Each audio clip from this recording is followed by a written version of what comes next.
إن الذين قالوا ربنا الله ثم استقاموا تتنزل عليهم الملائكة. أعوذ بالله من الشيطان الرجيم. بسم الله الرحمن الرحيم. باب المد والقصر إذا ألف أو ياؤها بعد كسرة أو الواو عن ضم لقي الهمزة طولا فإن ينفصل فالقصر بادره طالبا بخلفهما يرويك درا ومخضلا كجيء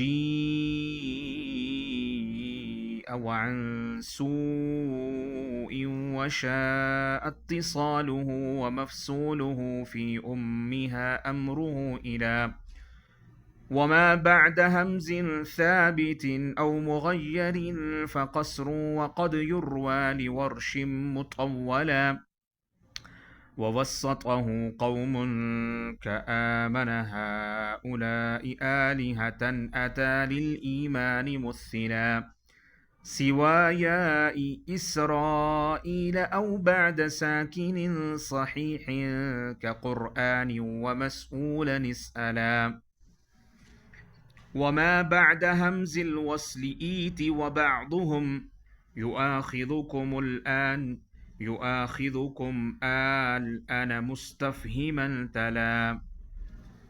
بسم اللہ الرحمن الرحیم. محترم طلباء کرام، آج جو ہمارا سبق ہے حرز الامانی و وجہ التہانی المعروف الشاطبیہ کا، وہ ہے باب المد والقصر. مد اور قصر کا بیان ہوگا. سب سے پہلے ہم ان کی تعریفات دیکھیں گے. بہت ہی سمپل اور آسان سا سبق ہے. مد کی تعریف کیا ہے؟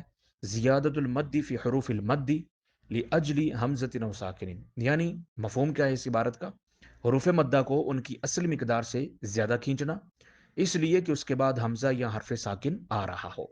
یہ قاعدہ ہے. مقدار کو کب کھینچنا ہے؟ جب اس کے بعد حمزہ یا حرف ساکن کے بعد حروف مدہ آ رہے ہوں، یعنی اس سے پہلے حمزہ ہو یا حرف ساکن ہو، تو کیا کریں گے؟ لمبا کریں گے. ٹھیک ہے. اور قصر سے مراد کیا ہے؟ ترک زیادت من المد، یعنی مد کی اصلی مقدار سے زیادہ نہ کھینچنا. اور قصر کی یہ اصطلاحات اثبات حروف مد، یعنی حرف مد کے اثبات اور حرف مد کے حذف کے معنی میں بھی مستعمل ہوتی ہیں. چنانچہ جو فروش کے جب باب ہوں گے تو ان میں مد و قصر کے یہ معانی، متعدد معانی جو ہیں وہ مقامات پر مراد ہوں گے.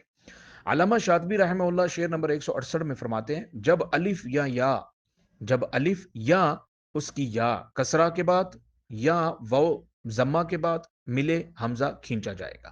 ٹھیک ہے. یعنی جب الف یا ساکنہ کے ماقبل کیا ہو؟ مکسور ہو، اور واو ساکن ماقبل مضموم ہو، تو حمزہ سے ملاتی ہو تو ان حروف کو کیا کیا جائے گا؟ مد کو کھینچ کر پڑھا جائے گا. آگے مثالیں آ جائیں گی. شعر نمبر 169 کے اندر ارشاد فرماتے ہیں، فَإِن يَنْفَصِلْ فَالْقَصْرَ بَادِرْهُ طَالِبًا، پس اگر وہ جدا ہو، یعنی وہ ایک کلمے میں نہ ہو بلکہ جدا کلمے میں ہو، تو پس قصر اس کی طرف سبقت کر طالب. ان دونوں کے اختلاف کے ساتھ تجھے سیراب کرے گا دودھ اور تر کیا ہوا. پس اگر، آگے دوسرا قاعدہ ہے، قصر کب کریں گے؟ پس اگر حرف مدہ حمزہ سے جدا کلمے میں ہو تو اس میں قصر کی طرف سبقت کر. اختلاف کو طلب کرتے ہوئے یہ قصر تجھ کو دودھ اور شدادی سے کیا کرے گا؟ سیراب کرے گا. اب ان دو ساری عبارت کا مطلب کیا ہے کہ امام قالون، امام دوری، امام بصری، ان تین ائمہ کرام کے نزدیک منفصل کا مطلب ہے کہ جدا کلمے میں بلا اختلاف کیا کرتے ہیں؟ قصر کرتے ہیں. اور امام مکی اور امام سوسی اس میں بلا اختلاف قصر کرتے ہیں. اور باقی حضرات نے مد کیا ہے، جیسا کہ امام قالون اور امام دوری اور امام بصری کی دوسری وجہ بھی یہی ہے کہ وہ کیا کرتے ہیں؟ بلا اختلاف قصر کرتے ہیں. مد جو کرنے والے حضرات ہیں، یہ تو پیچھے ذکر ہوئے جو قصر کرتے ہیں. اب جو مد کرنے والے حضرات ہیں، ان حضرات مقدار مد میں کیا ہے؟ متفاوت ہے. متفاوت کا مطلب ہے کہ جدا جدا ہے. ناظم یعنی علامہ شاطبی نے مقداروں کے تفاوت، جدا جدا ہونے کو شہرت کی بنا پر ذکر نہیں کیا، کہ عام طور پہ معلوم ہے سب کو کہ منفصل میں جدا کلمے میں امام قالون، امام دوری اور امام بصری کی ایک وجہ میں، اور امام شامی یعنی امام ابن عامر شامی اور امام عاصم اور امام کسائی کے لیے 3 یا 4 حرکات کے برابر کیا کیا جائے گا؟ لمبا کیا جائے گا، توسط کیا جائے گا، یعنی 3 یا 4 رکعت۔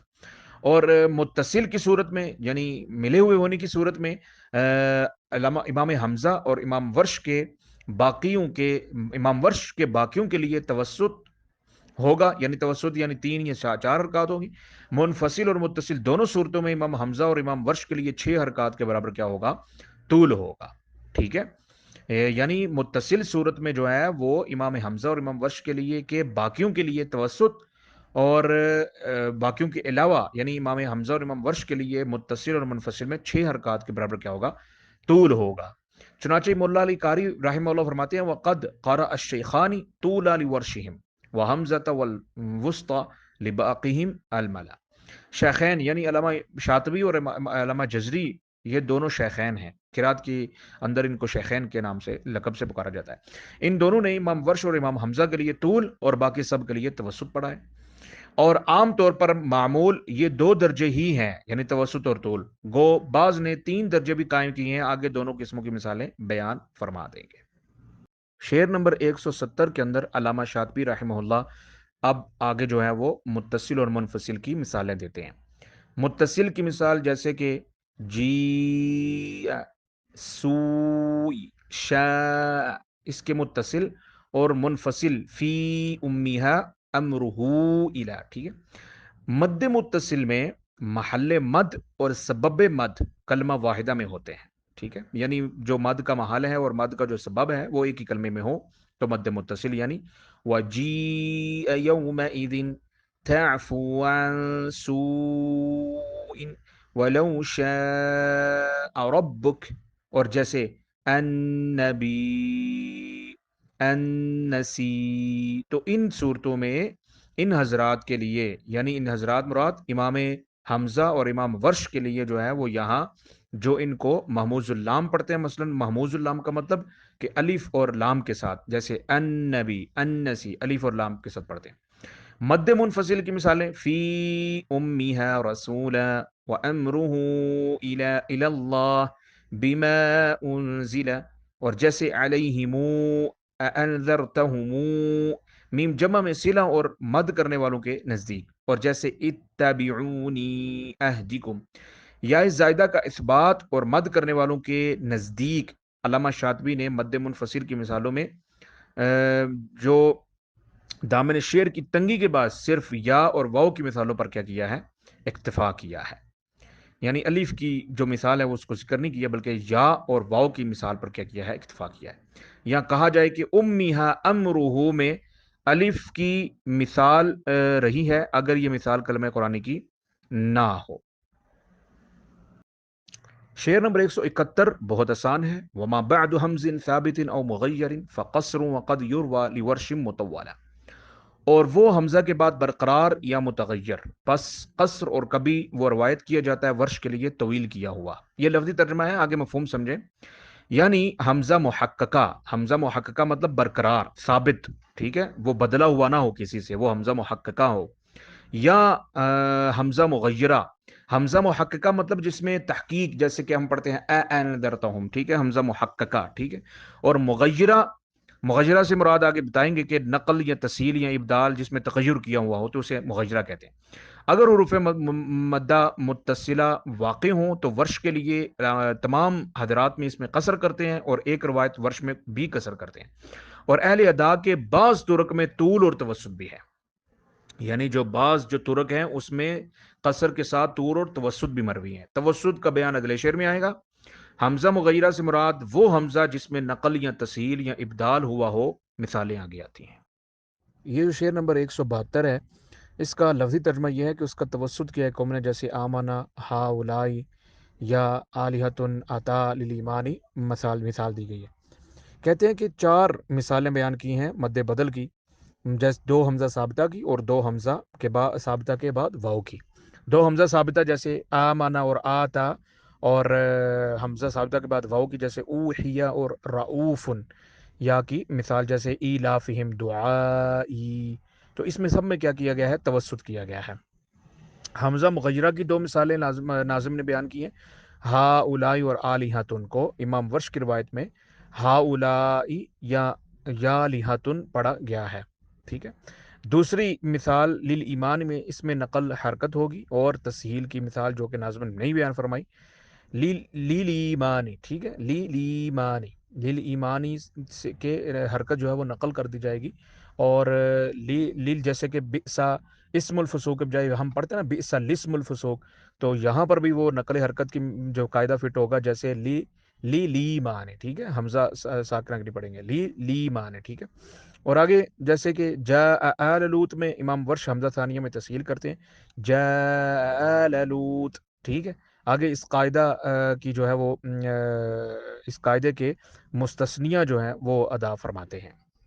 تو یہ جو محترم طلباء کرام شعر نمبر 173 ہے، اس کے اندر جو ہے وہ علامہ شاطبی فرماتے ہیں سوائے اسرائیل کی یا ساکن کے بعد صحیح ہے، جیسے کہ قرآن اور مسئولہ تو ضرور سوال کر، یعنی جو حمزہ سابق کی مد سے یا جو ہے وہ مستثنی ہے، اسرائیل ہے نا، تو اسرائیل میں جو حمزہ کے بعد ایک یا ساکن ہے اور حمزہ سے پہلے جو ہے وہ الف مدہ ہے، تو یہاں یہ کہتے ہیں کہ یہ جو مد کی جو مقدار ہے یا مد کا جو قاعدہ ہے وہ اسرائیل کی یا اس سے کیا ہے مستثنی ہے، اس میں مد کا قاعدہ نہیں لگے گا۔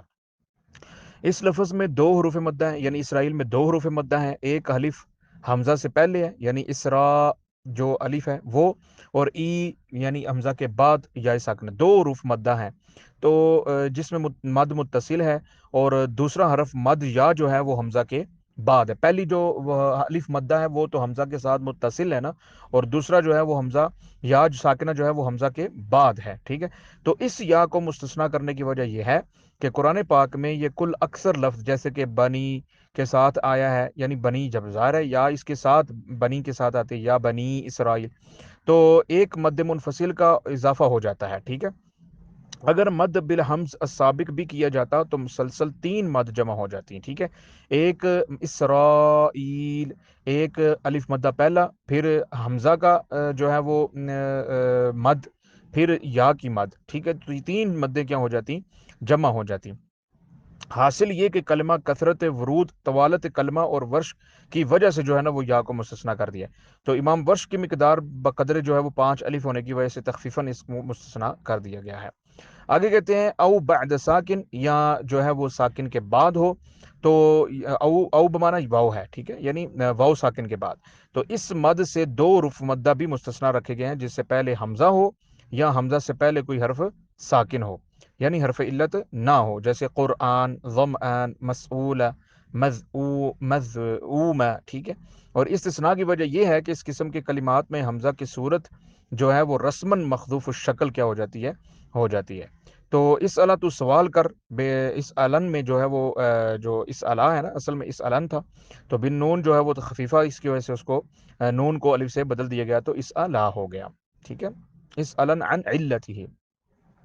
آگے کہتے ہیں 174ویں شعر کے اندر وما بعد حمز الوصل ایتی وبعدهم یؤاخذکم الآن مستفہما تلا، جیسے کہ مستثنیات کے ذائل میں وہ حروف مد بھی داخل ہیں جو یعنی جن کو مستثنیٰ کیا گیا ہے وہ بھی حروف مد داخل ہیں جو ابتدائی کلمہ میں حمزہ وصل کے بعد آئے، حمزہ وصل کے بعد آئے، ٹھیک ہے، جیسے کہ الان ہے یا ایتی ہے، تو حمزہ وصل کے بعد جو حروف مد بھی داخل ہیں وہ بھی استثناء کیا ہے، یعنی اس میں بھی وہ مد سے کیا ہے مستثنیٰ ہے، ان کے اندر بھی وہ مد والی مقدار نہیں ہوگی، جیسے ایتی میں قرآن یا ایذن لی اوتو مینا، ٹھیک ہے، ایذن لی اوتو مینا ایتی، تو یہ سب اصل میں ایتی ایذن لی اوتو میں، تو ان سب کو کیا کیا ہوا ہے بدلا ہوا ہے، ٹھیک ہے۔ حمزہ سابق سے جو ہے نا وہ مراد یہ بھی ہے کہ وہ حمزہ جو بدلا ہوا ہے یا وہ حمزہ جو حروف مدہ سے ساکن سے پہلے ہے۔